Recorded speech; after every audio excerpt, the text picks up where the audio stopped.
Hello. Hello. सच Sahib. Hello. Hello. अच्छा है। सच साहिब जी, पुरुषोत्तम बोल रहे हो? जी बोल रहा हूँ। अच्छा, मैं आपसे कुछ पूछना चाहती हूँ। हेलो। आवाज कट रही है आपकी। हेलो। नेट कम है शायद, आवाज कट रही है आपकी। आवाज नहीं आ रही? अब आ रही है। अच्छा, ये बोलिए। भगत जी ये बताओ कि गुरुजी की अब तक जमानत क्यों नहीं हो पाई है? है कि 7 साल हो गए, गुरुजी की जमानत नहीं हुई अब तक, और इतने बड़े बड़े वकील कर रखे हैं आप लोगों ने। अच्छा जी। क्यों नहीं हुई? हो गया सवाल आपका। हाँ जी, हो गया। एक बात बताओ कि गुरुजियों को आप क्या मानते हो? परमात्मा मानते हैं। परमात्मा मानते हैं। हाँ जी। अब परमात्मा जब सर्वशक्तिमान है, सर्वसृष्टि रचनहार है, हम्म। सब कुछ करने वाला वही है, हम्म। तो क्या उसकी जमानत हम कराएंगे?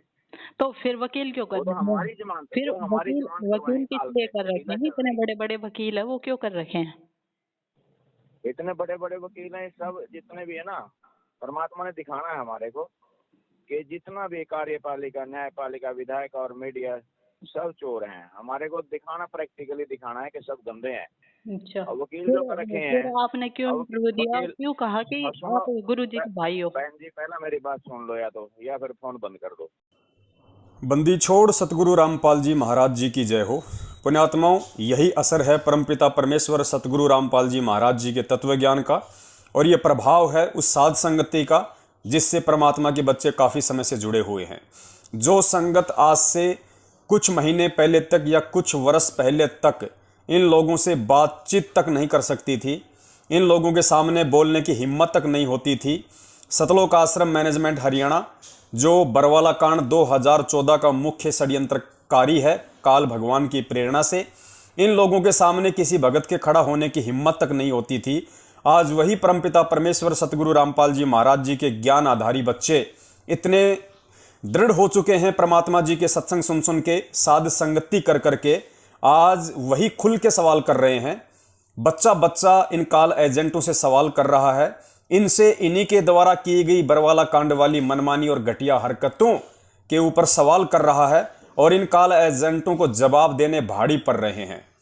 पुण्यात्माओं, ये होगा, बच्चा बच्चा इनसे सवाल करेगा, और आने वाले समय में इनके अज्ञान की, इनके पाखंड की घर घर में चर्चा होगी कि भाई यदि हम इस परमात्मा के ज्ञान को आधार नहीं बनाते तो हम भी उसी तरह से लाखों की संगत ने जैसे धोखा खाया सन 2014 में बरवाला कांड में, इन लोगों को गुरुजी का भाई समझ के, बेटा बेटी समझ के, गुरुजी के रिश्तेदार समझ के, बड़े बड़े ये जो भगत बने फिरते हैं अपने आप में, ये समझ के। तो पुण्यात्माओं, ये परमपिता परमेश्वर जी की दया है जो संगत आज सवाल कर रही है, और यही वो परमात्मा चाहता है कि मेरे बच्चे ज्ञान आधार से इतने दृढ़ हो जाएं, नीर खीर का निवेरा करना सीख जाएं, लाल और लालड़ी की पहचान करना सीख जाएं, ताकि मुझे आगे चल के ज्यादा माथा पच्ची ना करना पड़े।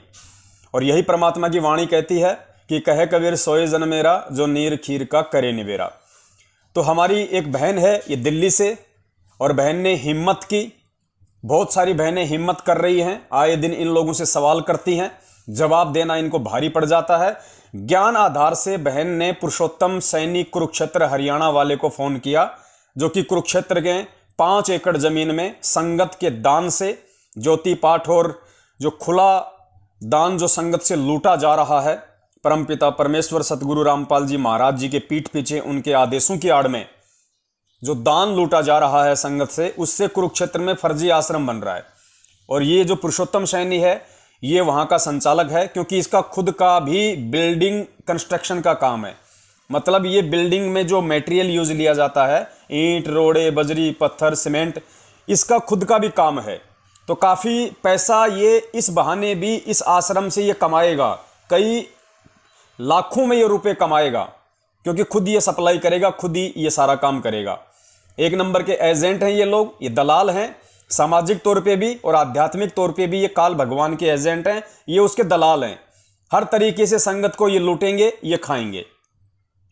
तो बहन ने इससे सवाल किया कि भाई पुरुषोत्तम एक बात बता, 7 साल से गुरुजी की जमानत क्यों नहीं हुई, इसका कारण क्या है? क्योंकि पुण्यात्माओं कारणदास आपको पहले बता चुका है कि 7 साल हो चुके हैं, आज लगभग ऊपर का समय हो गया।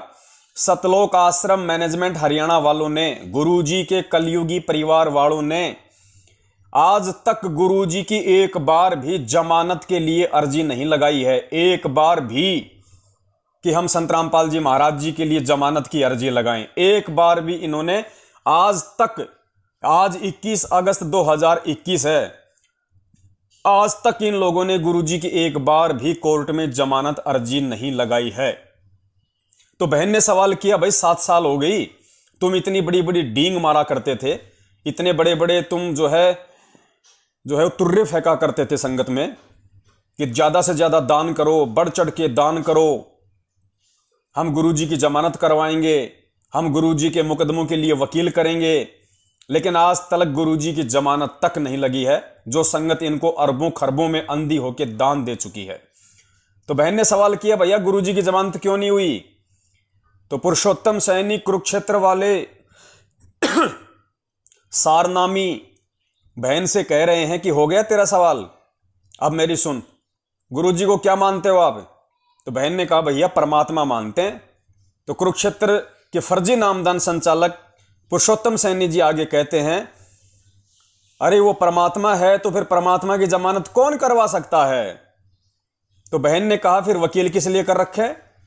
जब कोई परमात्मा की जमानत ही नहीं करवा सकता तो फिर वकील किस लिए खड़े करिए हैं? फिर 7 साल से संगत को लूटा क्यों है गुरुजी की जमानत का नाम लेके, इन वकीलों के नाम पे कि महंगे महंगे वकील करने हैं, एपी सिंह जैसे वकील हमने करने हैं। फिर इन वकीलों के नाम पे संगत को लूटा क्यों? संगत को तुमने हकीकत क्यों नहीं बताई कि भैया हमें वकीलों के नाम पे कोई भी पैसा ना दे, हमें गुरुजी की जमानत के नाम पे कोई भी पैसा ना दे, हमें गुरुजी का मुकदमा लड़ने के नाम पे कोई भी भगत भाई बहन पैसा ना दे, क्योंकि गुरुजी परमात्मा है और परमात्मा की जमानत कौन करवा सकता है। लेकिन तुम लोगों ने तो कुछ भी नहीं बताया संगत को, और इन्हीं नामों से तुमने संगत को लूटा, जमानत के नाम पे, वकीलों के नाम पे, मुकदमे लड़ने के नाम पे। भाई गुरुजी परमात्मा है तो फिर ये वकील खड़े करने की जरूरत क्या थी? जब परमात्मा को कोई निकाल ही नहीं सकता तो फिर ये वकील खड़े करने की क्या जरूरत थी? बहन ने बिल्कुल सही जवाब किया। फिर हमारे सारनामी कुरुक्षेत्र के पुरुषोत्तम सैनी जी आगे कहते हैं, जब कोई जवाब नहीं आया इनके पास में तो फिर सिकलीव सुनाने लगे, ये इनकी पुरानी आदत है। फिर कह रहा है, ये बहन जी आप समझ नहीं रही हो, ये परमात्मा है, ये परमात्मा हमें ये दिखाना चाहते हैं कि यहाँ की जो न्यायपालिका है वो कितनी भ्रष्ट है, ये काल भगवान का जो सिस्टम है वो कितना वो गंदा है। तो परमात्मा हमारी आंखें खोलना चाहते हैं, परमात्मा हमें दिखाना चाहते हैं कि न्यायपालिका कितनी भ्रष्ट है। बताओ, मतलब पुरुषोत्तम सैनी के अनुसार गुरुजी ने ही बरवाला कांड करवाया, गुरुजी ने ही अपने 6 बच्चों को वहां पे मरवाया, गुरुजी ने ही सारा षड्यंत्र रचा, सिर्फ और सिर्फ किस लिए? हम भक्तों को यह दिखाने के लिए कि भैया देखो यहाँ की न्यायपालिका कितनी भ्रष्ट है। यह सब दिखाने के लिए पुरुषोत्तम सैनी के अनुसार गुरुजी ने यह सारा खेल खेला। पुण्यात्माओं विचार करो, शराब भी बहुत भयंकर चीज है, मांस खाना भी बहुत ज्यादा बुरी चीज है। तो क्या गुरुजी हमें कि भाई शराब अच्छी चीज है या बुरी चीज है, मांस अच्छी चीज है या बुरी चीज है, ये सब दिखाने के लिए, समझाने के लिए क्या गुरुजी भी मांस खाएंगे? क्या गुरुजी को भी शराब पीनी पड़ेगी? हाथ में दारू का पैक लेके गुरुजी 2-4 लेके 2-4 बोतल जो है गुरुजी पी के शराब की, क्या फिर गुरुजी हमें दिखाएंगे झटके मार मार के कि देखो बच्चों शराब कितनी खराब चीज है? पुण्यात्माओं, ये है इन सारनामियों का अज्ञान, ये है इन सारनामियों का पाखंड जो अब संगत के सामने उजागर हो रहा है। अरे गुरुजी ने अगर जेल में जाकर ही अगर न्यायपालिका को या न्यायपालिका की जो भ्रष्टता है अगर उसको दिखाना है हम भक्तों को, तो फिर गुरुजी 27 साल से ज्ञान क्यों दे रहे हैं? गुरुजी अच्छे बुरे भले बुरे की पहचान अपने ज्ञान से क्यों करवा रहे हैं? अगर गुरुजी ने इसी प्रकार से अगर एग्जाम्पल दे दे के कि न्यायपालिका कितनी भ्रष्ट है, उसके लिए गुरुजी को जेल में जाने की आवश्यकता पड़ी, तो शराब कितनी भयंकर चीज है उसके लिए तो फिर गुरुजी को शराब पीनी पड़ेगी। और दूसरी बात, गुरुजी ने परमात्मा कबीर जी को वेदों से साबित किया, तो उन्होंने अपने ज्ञान से साबित किया ना। अगर पुरुषोत्तम सैनी के अनुसार ही परमात्मा ने अगर ये करना होता तो सत्संग करने की क्या जरूरत थी? परमात्मा खुद ही कबीर जी का रूप बना के दाढ़ी मूछ वाला हो जाते खड़े कि देखो बेटो ऐसा है कबीर और मैं हूं कबीर। फिर ज्ञान देने की क्या आवश्यकता थी? रात को 2-2 बजे तक गुरु जी को सत्संग करने की क्या आवश्यकता थी? अगर इसी तरीके से अगर खुद एग्जाम्पल दे दे के अगर गुरु जी ने समझाना होता तो इसका ये डायलॉग भी यहां पे काम नहीं करेगा ज्ञान आधार से कि न्यायपालिका कितनी भ्रष्ट है, ये गुरुजी हमको दिखाना चाहते हैं। अरे हमें क्या न्यायपालिका को धोखना है? कितने भक्तों के मुकदमे चल रहे हैं कोर्टों में? या पूरी की पूरी संगति न्यायपालिका से दुखी है? क्या सबके ऊपर मुकदमे लग रहे हैं जो गुरुजी मतलब ये दिखाना चाहेंगे कि न्यायपालिका कितनी भ्रष्ट है? तुम आए दिन अखबार पढ़ते हो, आए दिन तुम ये टेलीविजन देखते हो, वहां पर न्यायपालिका की भ्रष्टाचारिता ही तो उजागर होती है। दुनिया भर के मुकदमे चल रहे, दुनिया भर के लोग जो है इन न्यायपालिकाओं के चक्कर काट रहे हैं, वो दुखी हो रहे हैं, वो परेशान हो रहे हैं। आए दिन अखबारों में आता है, टेलीविजन में रात दिन यही आता है। बड़े बड़े नेता लोग जेल में पड़े हुए हैं, बड़े बड़े संत लोग जेल में पड़े हुए हैं। और क्या दिखाएंगे गुरुजी तुम्हें? क्या गुरुजी तुम्हें यहां पे न्यायपालिका की भ्रष्टाचारिता दिखाने आते हैं या फिर अपना तत्व ज्ञान दे के अपने विधान और संविधान की जानकारी देने आते हैं? तो पुण्यात्माओं, ये पाखंड भी इस पाखंडी व्यक्ति का यहां पे नहीं चलेगा, क्योंकि अब इनके पास में सत्सेवकों के सवालों के जवाब नहीं है, ज्ञान आधार से जागती हुई संगत के सवालों के जवाब नहीं है। सीधा सा सवाल था कि भाई गुरुजी की जमानत क्यों नहीं हुई? 7 साल हो गई, तुमने गुरुजी की जमानत क्यों नहीं लगाई? पैसा तुम गुरुजी की जमानत के नाम पे डकार गए। हराम का पैसा था क्या? तुम्हारे बाप दादाओं का पैसा था क्या जो संगत से तुमने लूट लिया? तुमने गुरुजी की आड़ में गुरुजी का आदेश बता बता के संगत को खा गए, बेचारी को पूरी को। जमानत के नाम पे लिया था तो गुरुजी की जमानत क्यों नहीं लगवाई? वकीलों के नाम पे लिया था तो उन वकीलों ने क्या किया? तेरे बड़े बड़े वकीलों ने 7 साल से क्या वो झक मरा रहे थे? एक जमानत की अर्जी तक नहीं लगा पाए परमपिता परमेश्वर सतगुरु रामपाल जी महाराज जी की। फिर तू कहता कि वो तो परमात्मा है, उनकी अर्जी कौन लगा देगा? फिर उन वकीलों के नाम पे संगत को लूटा क्यों? हमारे सिर पे क्यों बैठा दिया फिर उन वकीलों को, अगर उनकी जरूरत ही नहीं थी तो पुण्यात्माओं, ज्ञान आधार से ये बिल्कुल फेल है, इनके पास में कोई जवाब नहीं है। और आप सभी ने फोन उठा के जो नंबर लिखा हुआ है, इस नालायक व्यक्ति को फोन करना चाहिए। पुण्यात्माओं, जब तक आप इनकी रातों की नींद और दिन का चैन हराम नहीं करोगे तब तक वो परमात्मा प्रसन्न नहीं होगा, क्योंकि यही दोषी लोग हैं जिनके कारण आज परमात्मा जेल में बैठे हुए हैं। इनके कुकर्मों का नतीजा, इनके पाखंड का नतीजा, इनके अज्ञान का नतीजा, जिनको हम बहुत बड़े बड़े भगत समझा करते थे, आज आपकी आंखों के सामने ये परमेश्वर के बच्चे जो कोई 6 महीने से जुड़ा हुआ है, कोई 1 साल से जुड़ा हुआ है, इन सारनामियों से सवाल कर रहा है जिनके पास कोई जवाब नहीं है सिवाय सिकलीव सुनाने के। सुनिए आगे की ऑडियो। हाँ बोलो। मैं ये कह रहा हूँ कि जो भी वकील हमने कर रखे हैं, वकील तो बोलते हैं, लेकिन यहाँ पे इतने गंदा कानून है। एक जज ने ये कहा, डबल बेंच थी वो भी, कि ये सजा सुना ही नहीं सकता था। चालिया जो वो था जज यहाँ पर, सेशन जज, ये सजा सुना ही नहीं सकता था। दूसरा आया, वो पहले वाले ने कह दिया कि सजा सुना नहीं सकता ये अंतिम श्वास तक, तो जमानत बनती है, जमानत दे दी। एक जज आया डबल बेंच, वो कहता है नहीं नहीं नहीं नहीं, इनको तो 1 मिनट की भी जमानत नहीं देनी चाहिए, ये घर जा ही नहीं सकते। तो अब वकील भी क्या करें, झक मार के, अब रो पीट करके जैसे जैसे अपना खींच रहे हैं। अब समय आएगा सतगुरु दिखा देंगे कि यहाँ पर कोई न्याय नहीं है, कोई वकील भी ऐसा कुछ नहीं है कि वकील भी उल्टा केस कर सकते हैं। अगर जमानत मिल रही है और दूसरा जज नहीं लेने दे रहे तो ऊपर केस हो सकता है। ये आप झूठ बोल रहे हैं ऐसे। तो आपने बरवाड़ा कांड के टाइम जब आपका इंटरव्यू लिया गया तो ये क्यों बोला कि आप गुरुजी के भाई हो? सुनो बहन, एक बार पहले का जवाब तो ले लो। नहीं, आप अगर मैं झूठ बोल रहा हूँ, इसका तो मिल गया मुझे। अगर मैं झूठ बोल रहा हूँ तो आप देखो, सुना करो भाई, थोड़ा सा हिम्मत भी रखो सुनने की। हाँ। अगर फोन कर ही लिया तो हाँ बोलो। इसलिए करा होगा ना सुनने के लिए। हाँ जी। तो आप, हाँ, तो आपको मैं बता रहा हूँ कि गुरुजी ने ये कहा है, इनको शंका हो ना ज्यादा, वो उनको यहाँ बुला लो। हर रोज फोन आता, सरकार ही कराती है। कहाँ पे यहाँ बुला लो। कहाँ पे आता है? आना तो पड़ेगा, देखो रोहतक आना पड़ेगा। कहाँ पे आता है? 2 जगह फोन आता है। कहाँ पर आता है गुरुजी का फोन? घर पे आता है। घर पे गुरुजी सभी को लिए कानून, अब उनकी नजर में तो गुरुजी ये काम अभी नहीं ना। सुनो, आप तो 2-3 दिन पहले आप एक भगत जी को कह रहे थे कि हाँ कुरुक्षेत्र में भी 10 मिनट के लिए गुरुजी का फोन आता है, लेकिन कानूनी 10 तौर पर मिनट के देखे लिए तो नहीं। गुरुजी को 5 अरे मिनट के लिए अलाउड है आपने बात करने। आपने उसकी बात या तो ध्यान से सुनी। मैं कहा था एक दिन मंजू बहन आई हुई थी यहाँ पे, तो फोन आ गया कुदरती, गुरुजी का आएगा ही आएगा वो तो 1-1:30 बजे करीब, और हमने भी कर आपने ली थी ये बात। तो नहीं बोला कि बहन जी आई हुई है? सत्साई पुण्यात्माओं, एक पुरानी कहावत है, नाच न जाने आंगन टेढ़ा। इन लोगों का वही घिसा पिटा फिर सवाल होता है जब ये जवाब दे नहीं पाते कि आप यहाँ आ जाओ, आप यहाँ पे कुरुक्षेत्र में आ जाओ, हैं, यहाँ आश्रम में आ जाओ, हम आपके गुरुजी से बात करवा देंगे।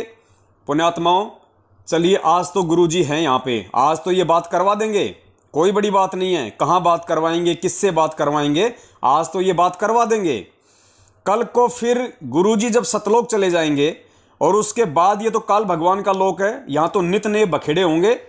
फिर यदि किसी भगत को इस तरह की शंका हो गई, यदि कोई भगत इस तरह के सवाल इन लोगों से करेगा, फिर ये क्या जवाब देंगे? फिर ये बात तो ये कह नहीं सकते कि आप यहाँ आ जाओ, हम आपकी गुरुजी से बात करवा देते हैं। हमारी सतलोक से डायरेक्ट हॉटलाइन जुड़ी हुई है, गुरुजी से डायरेक्ट हमारी बात हो जाती है। गुरुजी यहाँ से मोबाइल लेके गए हैं एक बढ़िया जियो का, और डायरेक्ट वो की जो है बात हो जाती है गुरुजी की, आ जाओ हम कुरुक्षेत्र में यहाँ बैठे हैं, गुरुजी की तुम्हारे से बात करवा देंगे। ये तो संभव हो नहीं सकता। तो बताओ पुण्यात्मा, उसके बाद फिर इनके पास में क्या जवाब होगा? फिर ये उस भगत की शंका का कैसे समाधान करेंगे? क्या गुरुजी ने ये समाधान बताया है क्या कि सारी जिंदगी तुम मेरे ही सिर में जो है मतलब वो खुजली करते रहो, इतना ज्ञान देने के बाद भी तुम मेरे से ही माथा पच्ची करते रहो? क्या गुरुजी ने हमें यह ज्ञान दिया है? सत्संग किस लिए दिए फिर? अरे साल भर तक टीचर पढ़ाता है, और जब बच्चे की एग्जाम का टाइम आता है तो टीचर भी वही होता है, बच्चा भी वही होता है हॉल में। क्या आपने सुना है कभी किसी बच्चे से ये कहते हुए कि मास्टर जी मुझे इसका जवाब नहीं आ रहा, आप मुझे बता दो? वो बच्चा भी इतना समझदार होता है कि मेरी परीक्षा चल रही है, भले ही साल भर तक इसने मुझे पढ़ाया, मैंने इसे लाखों बार सवाल किए, लेकिन आज मैं अपने टीचर से भी सवाल नहीं कर सकता क्योंकि आज मेरी परीक्षा चल रही है। तो पुण्यात्माओं, किसने अपने गुरुजी की नजरों में गिरना है आज गुरुजी से जाके ये सवाल करने के लिए? आज गुरुजी से बात वो करेगा जो गुरुजी की नजरों में गिरना चाहता है। आज उस टीचर से उस परीक्षा के समय में वो सवाल पूछेगा जो मंदबुद्धि है, जो अज्ञानी है, जो मामूर्ख है। जिस समय टीचर ने पढ़ाया उस समय वो इधर उधर की बातें करता था, वो नालायक शिष्य आज डायरेक्ट गुरुजी से बात करने की आशा करेगा। वरना जो समझदार होगा वो नीची गर्दन करके टीचर ने उसको जो पढ़ाया है, जो लिखाया, जो समझाया है, उस आधार से उन सवालों के जवाब उस कॉपी में लिखेगा। और यही बताया हमारे टीचर ने, हमारे गुरुजी ने। आध्यात्मिकता का भी यही रूल है। 27 साल तक गुरुजी ने सत्संग किए, और किस लिए किए? इसीलिए तो किए थे कि जब इसी संगत में काल भगवान इन मैनेजमेंट वालों को अपना एजेंट बना के बखेड़ा शुरू करेगा, तरह तरह के मेरे वचनों के खिलाफ कुकर्म शुरू करवाएगा, तो तुम कैसे पहचान करोगे बच्चों कि ये सही करवा रहे हैं या ये गलत करवा रहे हैं? ये जो कह रहे हैं वो मेरा आदेश है या नहीं है मेरा आदेश? इस बात की पहचान तुम कैसे करोगे? इसके लिए हमें गुरुजी ने ही सत्संगों में सब कुछ बता रखा है कि बच्चों ऐसी स्थिति में तुमने किस चीज को आधार बनाना पड़ेगा। ऐसी स्थिति में तुम कैसे निर्णय करोगे कि क्या सही है और क्या गलत है। उसके लिए गुरुजी ने एक सत्संग में कहा कि बच्चों इसके दो ही तरीके हैं। पहला तरीका है कि गुरुजी के सत्संग से ही तुम ये निर्णय कर सकते हो कि मेरी भक्ति सही है या नहीं, मेरा ज्ञान सही है या नहीं, मेरी मर्यादा सही है या नहीं। पहला तरीका ये। और दूसरा तरीका गुरुजी ने बताया, दूसरा तरीका है जब तुम शरीर छोड़ने के बाद में धर्मराज के दरबार में खड़े होंगे, वहां पे तुम्हारे को नंगा करके फिर वहां पे तुम्हारी इंक्वायरी ली जाएगी। उस समय तुम्हें पता चलेगा कि उस समय मैं सही था या मैं गलत था।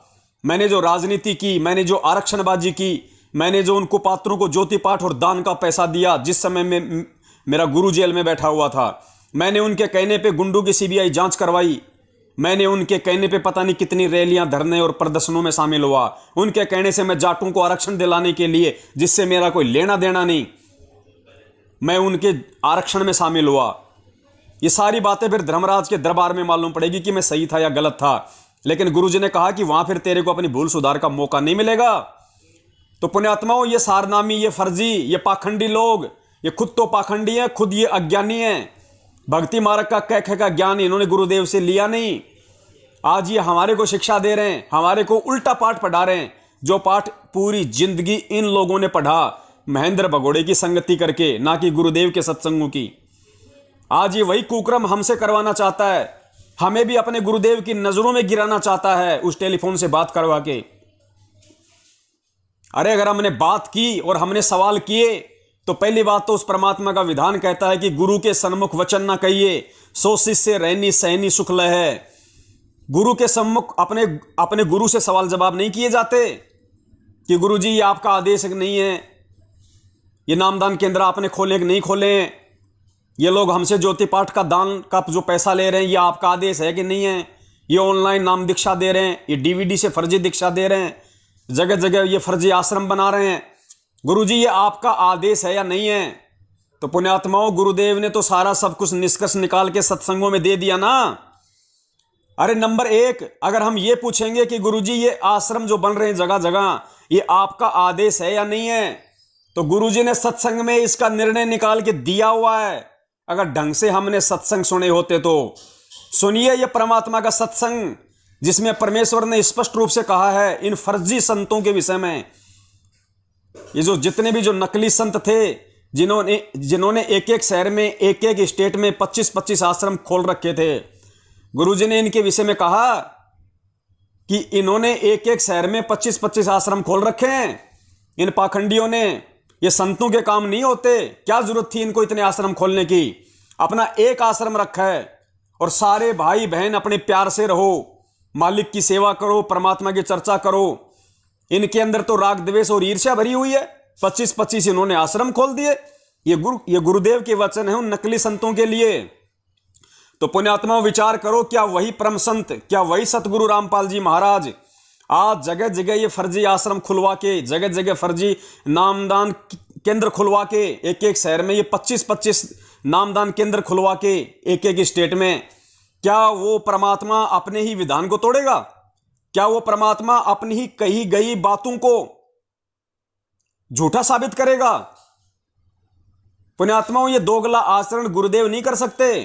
परम संत का एक ही वचन होता है, वो कभी दो तरफा बातें नहीं करता। तो सुनो पूज्य गुरुदेव का ये सत्संग और विचार करना उसके बाद कि जो पूज्य गुरुदेव ऐसे विचार रखते हैं अध्यात्म के विषय में और गुरुदेव अपनी बातों पे खड़े रहते हैं, गुरुदेव ने जो बोल दिया वो स्वयं भी उसके ऊपर चलते हैं, वरना संत की करनी और कथनी में अंतर हो जाता है। और जो गुरुजी ने कहा, ये सन 2000 के आसपास का गुरुजी का सत्संग है, 2002 या 2003 का, और इसमें गुरुजी ने ये बात कही थी। उसके बाद से ये गुरुजी का रिकॉर्ड रहा है। गुरुजी ने केवल एक आश्रम रखा अपने पास। पहले गुरुजी छुडानी में सत्संग करते थे, छुडानी वालों ने गुरुजी को वहां पे सत्संग नहीं करने दिया, झगड़ा करने लगे। तो जो संत होता है, जो भगत होता है, वो झगड़े में पाव नहीं देता। परमात्मा ने छुडानी को छोड़ दिया। फिर परमात्मा ने करोथा में सत्संग शुरू किया, केवल अपना एक आश्रम बनाया करोथा में, और हरियाणा में कोई आश्रम नहीं बनाया परमात्मा ने जब तक उस करोथा में सत्संग किया। उसके बाद जब गुरुजी आए तो गुरुजी ने बरवाला में आश्रम बनाया। 2014 तक जब गुरुजी दोबारा जेल नहीं चले गए, तब तक गुरुजी ने उस आश्रम के अलावा ना तो कहीं कोई सत्संग किया, ना गुरुजी ने उस आश्रम के अलावा कहीं कोई आश्रम खोला, ना गुरुजी ने उस आश्रम के अलावा कहीं कोई नाम दान केंद्र खोला। तो ये परम संत के वचन होते हैं जो उन्होंने अपने मुख कमल से अपने सत्संगों में निकाल दिए, वो उसी पे खरा उतरता है। तो सुनो पूज्य गुरुदेव जी का ये सत्संग और उसके बाद विचार करना कि वही परमात्मा, वही परम संत क्या अपने ही सत्संगों को काटते हुए, अपने ही सत्संगों को झूठा साबित करते हुए, क्या आज हिसार जेल जाने के बाद जिस तरह से इन मैनेजमेंट वालों ने जगह जगह, शहर शहर में, जिले जिले में, स्टेट स्टेट में जो ये फर्जी नामदान केंद्र और फर्जी आश्रम खोलने शुरू कर दिए हैं, क्या ये आपके उस परमपिता परमेश्वर का जो बोलता है उसी पे रहता है?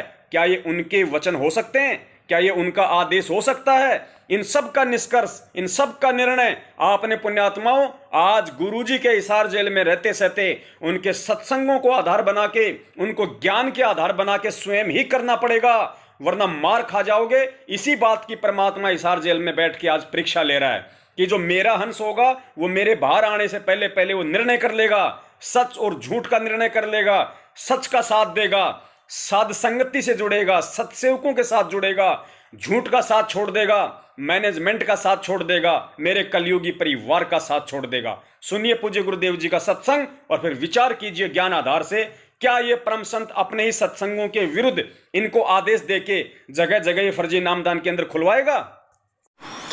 कबीर साहब कहते हैं राज्य तजना सहज है, सहज त्रिया का ने, मान बढ़ाई ईर्षा दुर्लभ तजना ये। और ये नहीं तजी तो इतना मुक्त नहीं हो सकता करोड़ जन्म भी।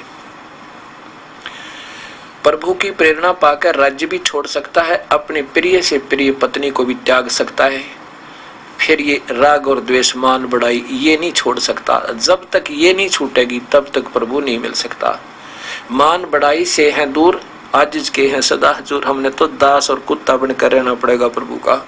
हमारी के प्रभुता 2 दिन के मेहमान है, कल शरीर छूट जाए अपना। या बच्चों की तरह संत लड़ रहे हैं एक ही शहर में और 25-25 आश्रम, एक ही शहर में 25-25 आश्रम बने हुए हैं एक ही पंथ के। तो बच्चों जैसी लड़ाई इनकी, तो ये संत काहे को एक आश्रम बनावे, उसमें प्यार से रहें और फिर आम आदमी पर अच्छा व्यवहार उसका असर पड़े कि साधु ऐसे होते हैं। अब ये हमारे अंदर ही ऐसे राग द्वेष भरे पड़े हैं, तुम समाज को क्या दे सकते हैं?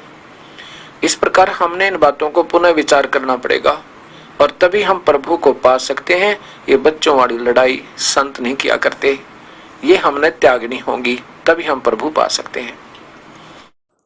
सत्साई पुण्यात्माओं, सुना आपने पूज्य गुरुदेव जी के मुख कमल से। समझदार को तो समझ में आ गया होगा कि वर्तमान में जो ये फर्जी आश्रम खोल रखे हैं जगह जगह, ये जो फर्जी आश्रम खोले जा रहे हैं, भगत समाज का लाखों का करोड़ों का जो दान है वो बर्बाद किया जा रहा है। समझदार को तो संकेत ही काफ़ी होता है। और पूज्य गुरुदेव जी कहते हैं कि जिस व्यक्ति को सृष्टि रचना समझ में नहीं आएगी उसको लाख जन्म भी मेरा ज्ञान समझ में नहीं आ सकता। सृष्टि रचना मुख्य आधार है गुरु जी को समझने का, इन वेद शास्त्र और कुरान और पुराणों को समझने का। पुण्यात्माओं, ये नहीं कि भाई हमें गुरु जी ने बता दिया, हमने सुन लिया और हमने मान लिया, ऐसे काम नहीं चलेगा। अगर ऐसे ही काम चलना होता तो आज आप लोग धोखा नहीं खाते, आज आप लोग गुरु जी के जेल जाने के बाद में इनके झांसे में नहीं फंसते। आज आप इनको बात बात पे जो भी ये मांगे, ज्योति के नाम पे, पाठ के नाम पे, दान के नाम पे, जमीन के नाम पे, जमानत के नाम पे, वकील के नाम पे, वकालत के नाम पे, जाटों की सीबीआई जांच के नाम पे, गुंडों की सीबीआई जांच के नाम पे, जाट आरक्षण के नाम पे, जाटों की रैली के नाम पे, पद्मावती फिल्म को बंद करवाने के लिए, SC ST वाले एक्ट के लिए दुनिया भर की धाराएं इन्होंने तुम्हारे ऊपर थोप दी जो गुरुजी के ज्ञान से मेल नहीं खाती। आज तुम इनके झांसे में नहीं फंसते। इसका मतलब गुरुजी के कहे अनुसार संगत ने सृष्टि रचना को आधार नहीं बनाया। गुरुजी ने क्या कहा? ये संतों के काम नहीं होते कि 25-25 आश्रम खोल दिए। गुरुजी कहते हैं संतों के काम होते हैं एक आश्रम बनावे, उसी आश्रम में प्यार प्रेम से रहे, भाईचारे से रहे, कोई राग द्वेष नहीं रखे। तो पुण्यात्माओं, क्या एक आश्रम काफी नहीं था? क्या एक आश्रम काफी नहीं था? क्या एक मुंडका आश्रम काफी नहीं था? क्या एक सिंहपुरा का आश्रम काफी नहीं था? क्या एक कुरुक्षेत्र वाला आश्रम काफी नहीं था? क्या एक मध्य प्रदेश वाला आश्रम काफी नहीं था? क्या और जो जगह जगह जो आश्रम बनाए जा रहे हैं फर्जी, क्या एक आश्रम काफी नहीं था इन लोगों के लिए? नहीं था। क्यों नहीं था? क्योंकि जब आप सृष्टि रचना को उठा के देखोगे तो आपको मालूम चलेगा कि बाप का जो बेटा होता है वो हमेशा अपने बाप के नक्शे कदम पे चलता है। तो पुण्यात्माओं, ये काल भगवान के बेटे हैं, ये काल भगवान की बिगड़ी हुई औलाद हैं, क्योंकि ये काल प्रेरणा से इस पृथ्वी पे सारा पाखंड करने के लिए आए हैं। या आज ये वही काम करेंगे, आज ये वही मनमानी हरकतें करेंगे जो इनके बाप काल भगवान ने सतलोक में की थी। गुरुदेव ने सतलोक में इस निरंजन को आदेश दिया था कि अपने बड़े भाई अचिंत के पास जाके उसके लोक में रहे। इस नालायक ने गुरुदेव की बात नहीं मानी, परमात्मा की सतलोक में बात नहीं मानी। इसके मन में दोष उत्पन्न हो गया कि मैं अचिंत के लोक में क्यों रहूं, मैं तो अपना अलग से लोक बनाऊंगा। और उसने वो तब शुरू कर दिया, मनमाना आचरण शुरू कर दिया उसने, जो परमात्मा के विधान में नहीं था, जो परमात्मा की आज्ञा में नहीं था। इसने मनमाने तरीके से वहां पे गुरु विमुख होके, परमात्मा से विमुख होके, और इसने सतलोक में अलग से राज्य प्राप्ति के लिए इसने तप शुरू कर दिया। और उसका नतीजा क्या निकला? आप और हम आत्माएं इसके झांसे में आई, आज यहां गधे कुत्ते बने फिर रहे हैं। तो पुण्यात्माओं, काल भगवान के जो गुण हैं वही गुण तो आज इन मैनेजमेंट वालों में हैं। अरे एक आश्रम क्या पर्याप्त नहीं था? प्यार प्रेम से रहने के लिए तो आदमी झोपड़ी में भी रह ले, लेकिन वो काल भगवान का जो गुण था वो इनके अंदर आज भी विद्यमान है। इन्होंने अलग से ये आश्रम बनाने शुरू कर दिए। एक आश्रम खोला इन्होंने शुरुआत में, लेकिन इनका मन नहीं भरा। ये मान बढ़ाई और चौधर के भूखे। गुरुजी ने क्या कहा अभी कि रास त्यागना सहज है, सहज नारी का ने, मान बढ़ाई ईर्ष्या दुर्लभ तजना। ये मान बढ़ाई और ईर्ष्या नहीं छोड़ी जा सकती। तो पुण्यात्मा, उसी मान बढ़ाई और ईर्ष्या के चलते, अहंकार के चलते मैनेजमेंट में आज 3-3, 4-4 पार्टियां बनी हुई हैं। ये कुरुक्षेत्र वाला पुरुषोत्तम सैनी जो पहले महेंद्र भगोड़े के तलवे चाटा करता था, अब इसको लगा कि संगत तो मूर्ख है, संगत तो बैल है, जो मर्जी आओ इसको गाड़ी में जोतो और अपनी जेब भरो, क्यों ना मैं भी अपना एक अलग से आश्रम बना लूं।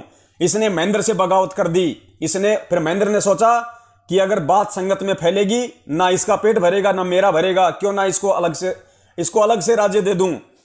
इसने इसको आज्ञा दे दी और इसने कुरुक्षेत्र में 5 एकड़ जमीन में अपना वो लठ गाड़ दिया इसने कुरुक्षेत्र में 5 एकड़ जमीन में, और ढोल पीटता है कि गुरुजी कुरुक्षेत्र में आएंगे, गुरुजी कुरुक्षेत्र में आएंगे।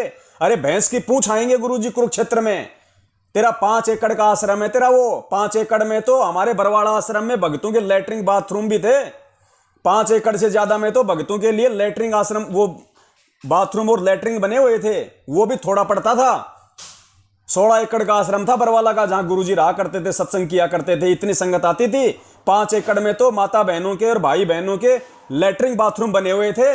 और अब जब परमात्मा आएगा, जब पूरी वो दुनिया उल्ट के आएगी, तो तेरे 5 एकड़ आश्रम में आएंगे गुरुजी।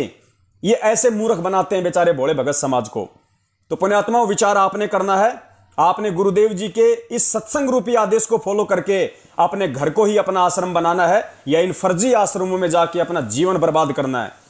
और जो ज्ञानी भगत होगा, जिसको सृष्टि रचना समझ में आ गई होगी, जिसको गुरु जी के सत्संग समझ में आ चुके होंगे, जिसको ये सतगुरु समझ में आ चुका होगा, और जो भगत बन चुका होगा, जिसको ज्ञान आधार हो चुका होगा, पुण्यात्माओं, आगे गुरु जी का छोटा सा सत्संग सुन लो। परमात्मा ने निष्कर्ष कर दिया, सारा सार निकाल के दे दिया कि बच्चों, तुम्हारा घर ही तुम्हारा आश्रम है, वो मिनी आश्रम है। अरे जो अपने घर में अपने भगवान को नहीं देखता, वो किसी भी आश्रम में भगवान को नहीं देख सकता। कहे कबीर, सुनो भाई साधो, मैं तो हूं विश्वास में। परमात्मा किसी फर्जी आश्रम में नहीं है, परमात्मा किसी फर्जी नामदान केंद्र पे नहीं है, परमात्मा विश्वास में है। जब हमारे पूज्य गुरुदेव जी जेल से आएंगे, चाहे वे अमेरिका जाएं, हम उनके पीछे पीछे उनके कुत्ते वहां जाएंगे। वो हमारा असली आश्रम होगा, ना कि ये काल एजेंटों के फर्जी आश्रम। सुनिए पूज्य गुरुदेव जी का सत्संग कि अपने घर को ही अपना आश्रम बनाओ। फिर क्या बताते हैं कबीर, राम रटत निर्धन भलो और टूटी घर की छान है, वो सुंदर महल किस काम के, जहां भक्ति नहीं भगवान। पुण्यात्माओं, आज परमात्मा के बच्चे जिनको दीक्षा प्राप्त हो चुकी है, उसके परिवार के अंदर एक मिनी आश्रम बन गया। ऐसा स्थान बनाया जाता है जहाँ भगवान के स्वरूप को रखते हैं, जहाँ परमात्मा की ज्योति जलाई जाती है। सभी उठकर वहाँ प्रणाम करते हैं। सुबह और शाम दोपहर को भगवान की चर्चा चलती है, रमैणी होती है, आरती होती है, सुबह के नित्यनेम होते हैं। फिर दिन में जब भी टाइम लगता है, कोई मंत्र कर रहा है, कोई सिमरन सतनाम का कर रहा है, तो कितना माहौल बदल गया। ना उसमें बकवाद बतलावा हो, वो न बोला, वो न बोला, उसका नाश होगा, उनका ऐसे नुकसान होने वाला है, वो ऐसे गलती करते हैं। तो इस तरह की बकवादें बतला के उस परिवार, उस घर के अंदर हम ये कुविचार छोड़ देते थे। फिर वो कुविचार हमारे मस्तिष्क में टकराते रहते थे, हमें डिस्टर्ब रखते थे, शांति नहीं होने देते हैं। और जब परमात्मा की महिमा और अमृतवाणी जब स्टार्ट होती है, तो कुविचार ऊपर चले जाते हैं और सुविचार उस घर में धीरे धीरे स्थापित होने लग जाते हैं। फिर घर में शांति शुरू हो जाती है। ये तरीका है। हेलो, अच्छा है, सच्चा अच्छा है। हाँ जी अंकल जी, फोन काट दिया आपने? फोन काट दिया, तो गाड़ी चला रहा था मैं। एकधारी शंका का समाधान जो कर सकता है परमपिता परमेश्वर, जो बुला रहा है आपको भी आज बात कर लो, उसमें तुम राजी नहीं होते तो तुम्हारा क्या समाधान होगा, मेरे को बताइए। ये अंकल जी, आप तो मारा पीटी करते हो भक्तों के साथ, फिर कौन आएगा आपके पास? ये भी तुम्हारी अपनी कमजोरी है। मारा पीटी कोई भगत मारा पीटी करते हैं? यहाँ हजारों लोग भगत रोज आते हैं, नए नए आश्रम बन रहे हैं, आते तो हैं, पलकों पे बिठाया जाता है, पलकों पे। सवाल करता है तुम्हारे अंदर सत्साई पुण्यात्माओं, फिर वही सिकलीव गुरुजी तुम्हें बुला रहे हैं, यहाँ आ जाओ, बात कर लो, बात कर लो। जबकि परमेश्वर ने तो अपना विधान बता ही दिया है कि सत्संगों से निर्णय करना है या फिर बेटा धर्मराज के दरबार में ही जाके मालूम पड़ेगा। फिर वहन कर रही है, भैया तुम्हारे वहाँ हम क्यों आए? तुम तो भक्तों की मार पिटाई करते हो, तुम भक्तों को जानवरों की तरह मारते हो, तुम पे कैसे विश्वास किया जाए? तुम तो जानवर से भी ज़्यादा बदतर हो। तो कह रहा है कि किसने मारा भक्तों को? कौन मार सकता है? ऐसे थोड़े मारते हैं। यहाँ पे हजारों भगत आते हैं मेरे आश्रम में, कुरुक्षेत्र वाले में, कौन मार रहा है? अरे भैया क्यों मारेगा तू उनको जो तेरी गुलामी कर रहे हैं, जो तेरी चापलूसी कर रहे हैं? बेचारे कुछ ऐसे हैं जिनको ज्ञान नहीं है, वो नादानी में तुम्हारे आदेशों को गुरुजी का आदेश समझ के अपना समय और समय से बर्बाद कर रहे हैं। कुछ ऐसे हैं जिनको सारी सच्चाई का पता है, लेकिन तुम जैसे लोगों ने उनके सामने रोटी के 2-4 टुकड़े फेंक रखे हैं तो वो चापलूसी कर रहे हैं, वो तलवे चाट रहे हैं, वो गुलामी कर रहे हैं। वो क्यों भोंकेंगे तुम्हारे सामने? अगर कोई सच्चा भगत तुम्हारे से ज्ञान आधार से सवाल करेगा और तुम्हारे पास जवाब नहीं होंगे, और जब तुम वो सच्चाई संगत में बताओगे, हकीकत बताओगे, फिर देखना तुम्हारे हाथ कैसे उठते हैं उसके ऊपर जानवरों की तरह। फिर तुम पिटाई करते हो जैसे मुझ पवन दास की जयपुर में आके की। दास के घर पे आए 3-3 गाड़ियां भर के सारनामी गुंडे, तुम्हारा वर्ल्ड कोऑर्डिनेटर देश राजमान दिल्ली वाला, महेंद्र की बुआ का लड़का, रमेश चंद्र चहल कुरुक्षेत्र वाला, बसंत सैनी का भाई रूपदास रोहतक वाला, और भी बहुत सारे लोग आए थे। तुम्हारा ये प्रवेश आया था दिल्ली वाला, 1 नंबर का मवाली गुंडा, और भी लोगों को भर के लेके आए थे तुम। 3 गाड़ियां भर के आई थी। मुझ पवन दास को तुम जानवर की तरह मेरे घर पे मार के गए। मेरे बच्चों को जो तुम्हारे लिए खाना बना रहे थे, तुम्हारे लिए अपने भगत भाई समझ के तुम्हारे लिए खाना बना रहे थे, उनको तुमने धक्का मार के अंदर रसोई में बंद कर दिया, बाहर तुमने कुंडी लगा दी और बोले कि आवाज की तो जान से मार देंगे। और दास को उन्हीं के सामने वो चिल्ला रहे थे और उन्हीं के सामने तुम लोग सारे मिलके हिंजड़े और दास को तुम जानवरों की तरह मार रहे थे वहां पे। कौन आएगा तुम जैसे गद्दारों के पास? कौन विश्वास करेगा तुम जैसे जानवरों पे, तुम जैसे गुंडे मवालियों पे, जो भगत होने के बाद भी जगत वालों से गई गुजरी हरकत करते हैं? कौन विश्वास करेगा आने वाले समय में? और कौन आज विश्वास करेगा? तुम पे केवल वही विश्वास करेंगे जो तुम्हारे जैसे मंद बुद्धि हैं, तुम्हारे जैसे चापलूस हैं, जिनको सत्य और असत्य का नहीं पता, जिनको ज्ञान और अज्ञान का नहीं पता, जिनको सही और गलत का नहीं पता, केवल चप्पल चाटने से मतलब है, जो ना गुरु को समझ पाए, ना गुरुदेव के ज्ञान को समझ पाए, ना परमात्मा के मिशन को समझ पाए। देखो पुण्यात्माओं, ये मुजदास का वीडियो उस समय का, उसके बाद मेरे बच्चों ने जो है मेरा वीडियो बनाया था संगत में एक सबूत डालने के लिए, किस प्रकार से इन लोगों ने दास को जानवर की तरह मारा, लेकिन समर्थ का पंजा था, परमेश्वर ने बाड़ बाका नहीं होने दिया।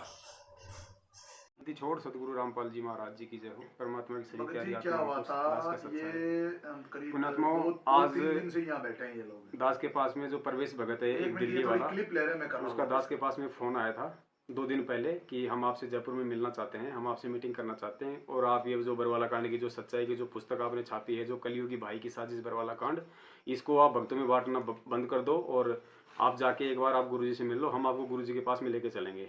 दास ने उनको मना कर दिया कि मेरे परमात्मा ने मुझे सारे सबूत मुझे दे रखे हैं, मुझे केवल उन सबूतों के आधार से मुझे केवल सच्चाई पे चलना है। तो उसके बाद में दास ने उनसे जमुल के मिलने की परमिशन नहीं दी। फिर इन्होंने क्या किया कि जोधपुर से डॉक्टर रामेश्वर भगत जी हैं, जो कि बल्कि डॉक्टर हैं, नशा मुक्ति केंद्र वहाँ पे वो चलाते हैं। इन्होंने उन भगत जियों को जो बल्कि मोहरा बनाया कि हम डॉक्टर भगत जी को बीच में डाल के हम पवन से हम जयपुर में हम मिलें। तो फिर जो प्रवेश था दिल्ली वाला, उसने डॉक्टर रामेश्वर जांगड़ जी जो जोधपुर से हैं उनको फ़ोन किया, उनको जयपुर बुलाया। और पहले ये लोग आए, खाली जो मतलब 3 आदमी थे, प्रवेश दिल्ली वाला और देशराज दिल्ली वाला, जो मतलब कि महेंद्र उर्फ जो मतलब मोहनलाल है उसका खास आदमी है, राइट हैंड है वो। और डॉक्टर भगत जी को लेके और शिफ्ट गाड़ी में ये तीनों आए। डॉक्टर भगत जी का फ़ोन आया, दास ने कहा कि भगत जी आप दास के मतलब घर पे आ जाओ, यहीं पे उन भाइयों का भंडारा भी हो जाएगा। तो डॉक्टर भगत जी उनको यहाँ लेके आ गए, दास मार्केट से सब्जी वगैरह लेके आ गए उनके साथ में। वहाँ आए, बैठे, परमात्मा ने मतलब उनको चाय पिलवाई। उसके बाद में भक्तमती उनके लिए भंडारा तैयार करने लग गई और हम तीनों के आपस में बातचीत होनी शुरू हो गई। वो दास को सबूतों के आधार से कन्विंस नहीं कर पाए। अंत में देशराज भगत जी 10-15 मिनट बाद में यहाँ से उठ के बाहर चले गए। बाहर जाके उन्होंने कुछ मतलब फ़ोन वगैरह किया। उसके बाद में एक गाड़ी DL नंबर की और आई। गाड़ी का नंबर हम लोग जो मतलब देख नहीं पाए हम, खाली मतलब DL ही मतलब जो मतलब भगत जी बता रहे कि भगत जी ने देखा था कि खाली मतलब DL नंबर तक मुझे ध्यान है। और वो लोग यहाँ आए, उस गाड़ी में 5-6 लोग और आए तकरीबन। सारे लोग हथियारों से लैस थे, बेसबॉल, रोड और हॉकी थी उनके पास में। सारे लोग मतलब कि जूतों समेत मालिक के दरबार में यहाँ अंदर आ गए और आते ही सबसे पहले उन्होंने दास को थप्पड़ मारा। थप्पड़ मारने के बाद में जितने भी जो लोग थे सबने दास के ऊपर ताबड़तोड़ हमला कर दिया। तकरीबन 7-8 मिनट तक उन्होंने दास को हॉकी, बेसबॉल और रोड से जो मतलब नीचे पटक के उन्होंने दास को बुरी तरीके से मारा है। आज बंदी छोड़ का पंजा दास के हाथ पे था, वरना पुण्यात्माओं जिस तरीके से वो दास को मार रहे थे, जो मतलब कि भैंसा नहीं बच पाता, भैंसा भी उनकी मार से मर जाता है, लेकिन साहिब की दया थी। अब दास आप जी को थोड़ा सा पुण्यात्माओं दिखाना चाहेगा कि कहाँ कहाँ दास के जो है मतलब बेसबॉल वगैरह से जो चोटें आई है। पुण्यात्माओं यहाँ उन लोगों ने मारा है, पीछे कुछ हो सकता है पीठ पे भी दास की चोटें पड़ी हों। दूसरा इस तरफ यहाँ पे उन्होंने पूरा दास को बेसबॉल वगैरह से मारा है। नीचे भी लो। और उसके बाद में यहाँ देखिए पुण्यात्माओं, ये पैर दास का यहाँ से सूज रहा है, ये थोड़ा सा ऊपर ले बेटा, हाँ ऐसे यहाँ से इन्होंने किया है अच्छी तरीके से बेसबॉल से। उसके बाद में यहाँ पे इन लोगों ने मारा है, जहाँ जहाँ उनको मन में आया उस तरीके से पुण्यात्माओं उन लोगों ने दास के साथ में जानवर जैसा व्यवहार किया है। और साहब तुम्हारे अंदर पहले इतना गंद भरा हुआ है कि भगत पीटते हैं, मारते हैं। अरे वो नलायक आदमी परमात्मा की खेती को जान रहा है। सरनामी भगत हो के वो गाली गलौज करते। गंद हमारे अंदर नहीं, तुम्हारे अंदर है। परमात्मा को परमात्मा नहीं समझ रहे, कोई आम इंसान समझ रहे हो, ठीक है? इसलिए तुम तो सोचते हो कि परमात्मा बाहर ही नहीं आएगा जेल से। ये तो फिर वही बात मैं वो भगोड़े का नंबर देना, महेंद्र भगोड़े का नंबर देना एक बार। सुनो फिर, या तो फोन मत मिलाओ या फोन सुनो ध्यान से। सुनो बेटा, मैं आपको बताता हूँ, सुनो। अगर आप में थोड़े से भी तुम्हारी भक्ति है या परमात्मा को ये जानते तो सुना भी करेगा थोड़ी सी बात। बोलो, आप बोलो। मैं आपको बार बार आप कह रहे मारते हो तुम, पीटते हो। अरे उसने, पवन और संजय ने परमात्मा खेती को उजाड़ रहा है, इतने बच्चे उसके खराब कर रहे हैं, आप भी खराब होने, आप भी कमाल है जी। कोई गुस्सा किसी वक्त को आ भी गया होगा तो मैं मानता हूँ, जब तक आ भी गया होगा। उनके घर पे पहुंच गए पूरी बारात उसी लेके, एक आधा भगत होता है, एक आध थप्पड़ मार दिया, कोई बात नहीं। लट्ठों से मारोगे, जान से मारोगे तुम? अरे तुमने कभी इस बात का जिक्र किया हमारे को पुलिस ने इतना पीटा है और मीडिया ने इतना बकवास करा है? आपने कभी इस बात को सोचा है? आपने हमने 2-2 बार हमने तो वीडियो देखी है, हमने वीडियो देखी है। और जो सही बोले वो तो पिटता ही है, ठीक है? जब 600 साल पहले कबीर साहब आए थे, वो उनको भी मारा था लोगों ने। तुम क्योंकि परमात्मा को परमात्मा नहीं मानते, भगत को भगत नहीं मानते, तो पैसे देने की मशीन है बस। तुम परमात्मा को परमात्मा मानो, मान रहे हैं। भगवान को भगवान मानते तो हम अंदर करवा सकते हैं क्या? भगवान को कोई औकात है किसी के भगवान करवा तो दिया, फिर जेल में क्यों नहीं करवा सकते? तो तुम भगवान मानते नहीं उसको? सत्साहिब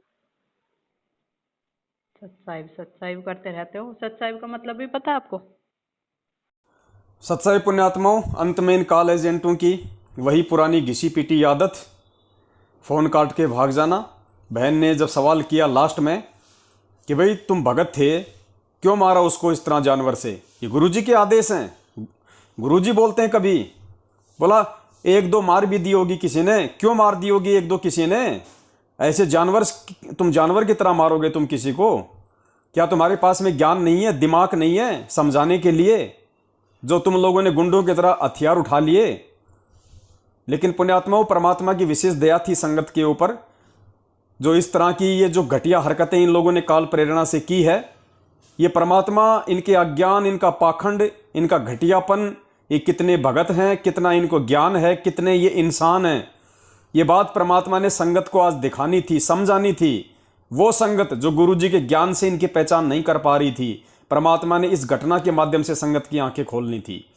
और लाखों हजारों की संख्या में भगत समाज ने समझा इस बात को कि हम इन अज्ञानियों के पीछे चल के क्यों अपना समय और श्वासें बर्बाद करें। फिर बहन को कह रहा है कि तो पवन का तो बहुत जिक्र कर रही है, बार बार उसको मारा उसको मारा। अरे हमें पुलिस वालों ने कितना मारा, हमें जेल में पुलिस वालों ने कितना मारा, हमारी कितनी पिटाई करी। अरे तो नालायकों, तुम कौन सा देश और दुनिया बचाने के लिए लड़ रहे थे? तुम भगत होके तुम गुंडे मवाली वाली हरकत करोगे तो पिटोगे ना।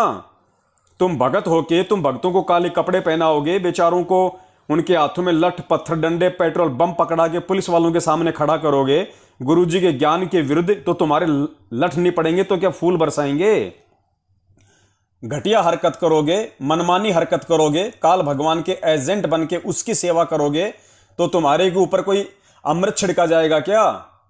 तुम जैसे कुकर्म करोगे वैसी सजा तुमने पाई, लेकिन भक्तों के साथ में तुम कुकर्मियों ने ऐसे मनमानी हरकतें क्यों की? यह तुम्हारा पाखंड आज पूरे भगत समाज के सामने है। और पुण्यात्माओं, यही वो घटनाएं होती हैं जो समझदार के लिए संकेत का काम करती है। बाकी मूर्ख का तो कहावत है कि भैंस के आगे चाहे कितनी बीन बजाओ उसको समझ में नहीं आएगी ये म्यूजिक क्या है, कुछ समझ में नहीं आता उसको। तो मूर्ख व्यक्ति को तो चाहे आंखों दिखा दो तो भी वो चीज को स्वीकार नहीं करेगा। लेकिन ये जो वीडियो बनाए जा रहे हैं, जो परमपिता परमेश्वर के आशीर्वाद से जो सच्चाई संगत में बताई जा रही है, ये केवल उन पुण्यात्माओं की आंखें खोलने के लिए, उन पुण्यात्माओं को जागरूक करने के लिए, सजग करने के लिए, और आगामी विनाशकारी समय से पहले इन गुंडों का साथ छोड़ के, इन मवालियों का साथ छोड़ के, इन मनमानी हरकतें करने वाले इन गुरुद्रोहियों का साथ छोड़ के, और जो साध संगति परमेश्वर ने चलवा रखी है सत्सेवकों के माध्यम से, उसके साथ जुड़ जाएं, ज्ञान को आधार बना लें, और जो भी गलतियां की है पिछले 7 वर्षों में इन काल एजेंटों के बहकावे में आके, जो भी मर्यादाएं आपने तोड़ी हैं, उन सब के लिए गुरुदेव से क्षमा याचना करें, दंडवत हृदय से प्रार्थना करें, तो परमेश्वर आगामी विनाशकारी समय से उस आत्मा की रक्षा करेंगे। यही मकसद है साध संगति का, और यही मकसद है इनकी 6-6 मिनट की ऑडियो पे फिर आपको 1-1 घंटे बोल बोल के समझाने का। और पुण्यात्माओं, अभी दास के पास इतना समय है नहीं, क्योंकि आज 21 अगस्त 2021 है, रात्रि 8:30 बजे दास को लाइव भी आना है। इसलिए विनती करूंगा आप जी ज़्यादा से ज़्यादा इस वीडियो को शेयर करें, ज़्यादा से ज़्यादा आप ये मैसेज संगत में वायरल करें, ताकि हमारे जो नए भगत भाई बहन हैं, जो इन पाखंडियों के पाखंड से, इन अज्ञानियों के अज्ञान से और इन काल एजेंटों को भगत समझ के इनकी घटिया और मनमानी सोच व हरकतों से अपरिचित हैं, उन आत्माओं को मालूम पड़े। क्योंकि वर्तमान में जो आत्माएं गुरुजी का ज्ञान सुन के इन फर्जी नामदान केंद्रों से जुड़ रही हैं, वो विशेष पुण्य आत्माएं हैं परमात्मा की, और वो जल्दी जागेंगे, वो जल्दी सच्चाई को स्वीकार करेंगे। इसलिए हमने उन पे ज्यादा फोकस करना है, और उन्हीं आत्माओं के लिए आज परमात्मा दास को लाइव लेके आएंगे। बहुत सारे भगत भाई बहनों के फोन आते हैं कि भगत जी हम कैसे जुड़ें, क्या करें। ये तो सारा का सारा सिस्टम ही इनका पाखंड वाला है, ये तो फर्जीपना है इनका सारा सिस्टम। गुरुजी के ज्ञान से कहीं इनकी कोई हरकत मेल नहीं खाती है। तो हम गुरुजी के जेल में रहते सहते हम उनसे कैसे जुड़ें, कैसे भक्ति करें। और जो लोग नाम दीक्षा ले चुके हैं ऑनलाइन या DVD वाली, उनकी भी बहुत सारी शंकाएं हैं। तो आज उन सारी शंकाओं के समाधान को लेके परम पूज्य परमात्मा सतगुरु रामपाल जी महाराज जी इस पवन दास को आज रात्रि 8:30 बजे फेसबुक पे लाइव लाएंगे। आप सभी भाई बहन जुड़े, सभी को जोड़ने का प्रयास करें। सत साहिब बंदी छोड़ सतगुरु रामपाल जी परमेश्वर की जय हो। सत साहिब।